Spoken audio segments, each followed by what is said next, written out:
welcome to another edition of Brockport Weekly. My name is Sarah Mess. And I'm Alyssa Mitchell.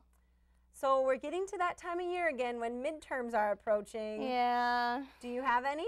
I only have one, but I'm not quite sure what to expect with a college midterm exam, but hopefully it won't be that hard. Yeah. I know, freshman year is always a little, yeah. You don't know what to expect, but just study and you'll be fine. Okay, that's good. Well, Maggie Brooks was at Brockport campus this week. Mike Nutting and Emily Namanis had the chance to speak with her.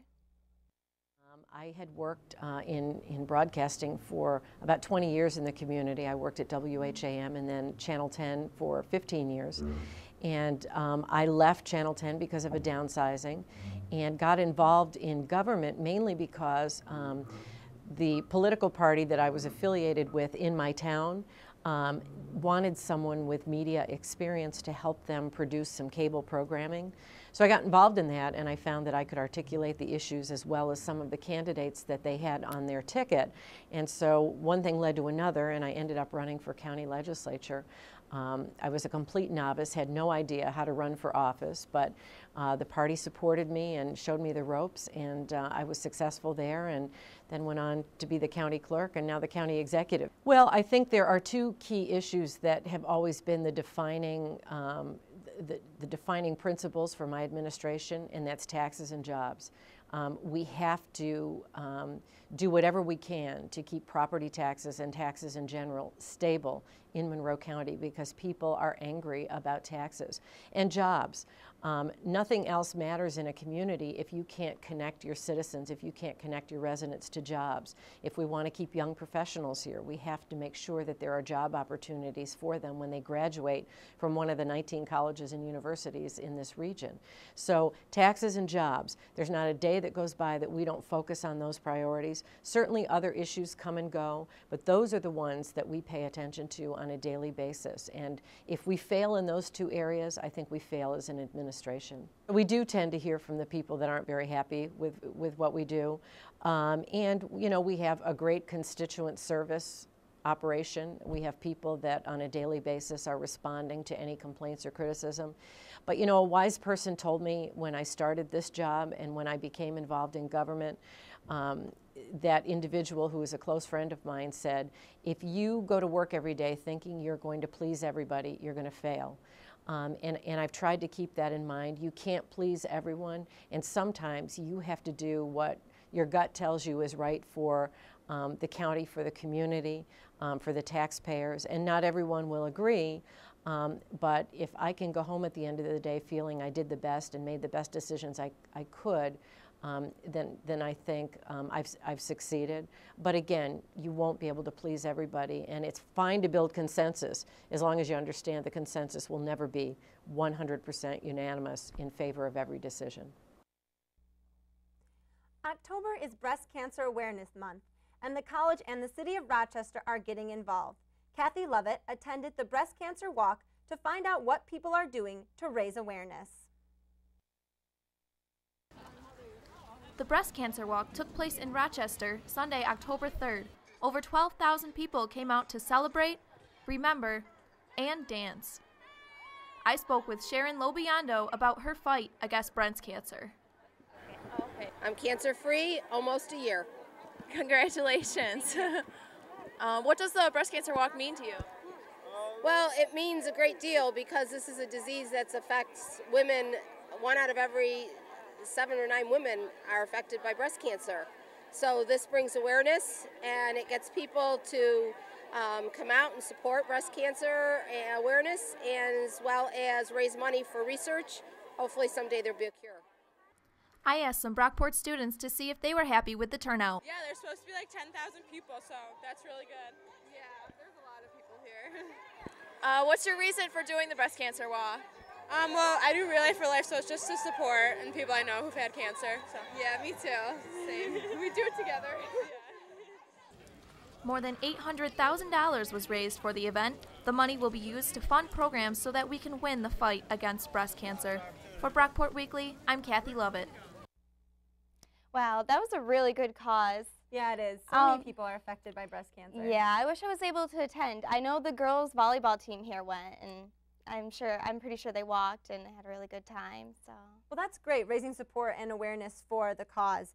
And now our very own Kathy Lovett has the weather for us. Thanks, Sarah and Alyssa. I'm student meteorologist Kathy Lovett here with your forecast for this weekend. Now we've got a high pressure system sitting just to the south of us, so we're going to be seeing some brighter skies and warmer temperatures on Friday. Now there is a line of storms just over Iowa. Now as it approaches our area, it's not going to bring us a lot of precipitation. We're just looking at a chance for a sprinkle of rain. Now, actually we've had a pretty warm October with that jet stream just above us. If we take a closer look at that, it's been comfortable weather, comfortable fall weather. It hasn't been too warm, hasn't been too cold. Now, actually that jet stream is also playing a large part in steering off Otto in the tropics as it goes northeast, so it won't be hitting the United States. Now, for your 5-day forecast, we've got warm temperatures on Friday into the 70s, but it will be a bit gusty. Saturday, we're going to be dropping down to 60, and look at that, a low in the 40s, but it will be warming up for the rest of the week. Sunday, high of 68, Monday, high of 70, and Tuesday, we're back down to 62 with a chance of rain. So overall, it's going to be a nice fall week for us. Not too hot, not too cool. That's good. I'm looking forward to having some nice weather for the weekend. Yeah, me too. But Saturday, it will be cooler. So it would be a good day to stay inside and maybe cook up a meal. You know, I was in the kitchen again this week. Yeah, Sarah, what did you make? Well, this week I made a quiche, which is good for breakfast, lunch, or dinner.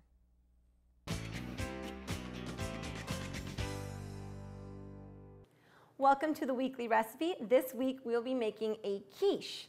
For the recipe, you will need a pie crust, salt and pepper, light cream, any type of vegetables that you'd like. I'm using peppers, broccoli, tomato and onions, cheese and eggs. So the first step is to take your vegetables and to put them at the bottom of your pie crust. I made my pie crust already, but you can purchase one at the store if you'd rather do that. So I'm going to add the vegetables right to the bottom. And then I'll add the onion. And just make sure everything's smooth and layered and they're not all clumped in one spot. Tomatoes. And the peppers. Looks nice and colorful. And then I'm going to add the cheese.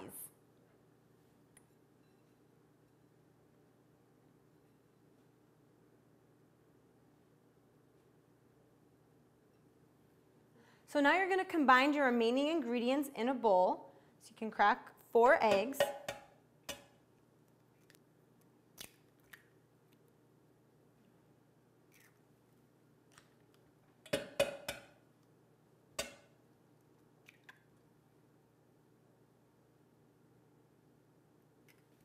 Add the light cream to the eggs.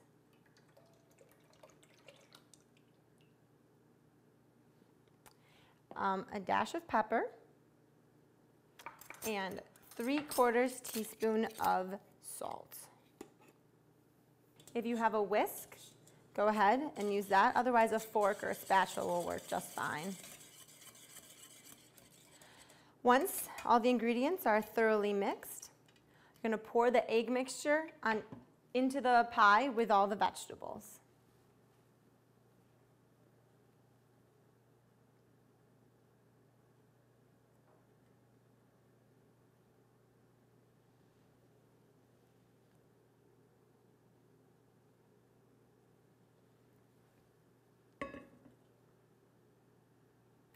Next, the quiche is ready for the oven. Bake it at 425 for 15 minutes, then reduce to 300 and bake for about a half an hour. You'll know it's done when you can stick a knife in and it comes out clean. So when the quiche is done, take it out of the oven. And put it out on a cooling rack. So we'll stick a knife in to see if it's done, and it comes out clean. So just allow this to cool. It's actually really good even if you leave it and eat it the next day. We like it as leftovers a lot in our house. So to view the recipe for the quiche, visit brockporttv.com. See you next week. Tired of the weather ruining your weekend? Well, here's an event that's better than rain. ROTC is hosting its first annual Muddy Eagle Run October 23rd at 10 a.m. across from Parking Lot X. Rain or shine, you're gonna get wet. In fact, blasted with fire hoses, motivated by drill instructors, sliding down a giant slip and slide, and yup, you guessed it, getting really muddy. Register for the race 18th to the 23rd of October from 11 to 2 in the Union, or at 9 a.m. at the day of the race. Cost is $10 or $35 for a team of 4.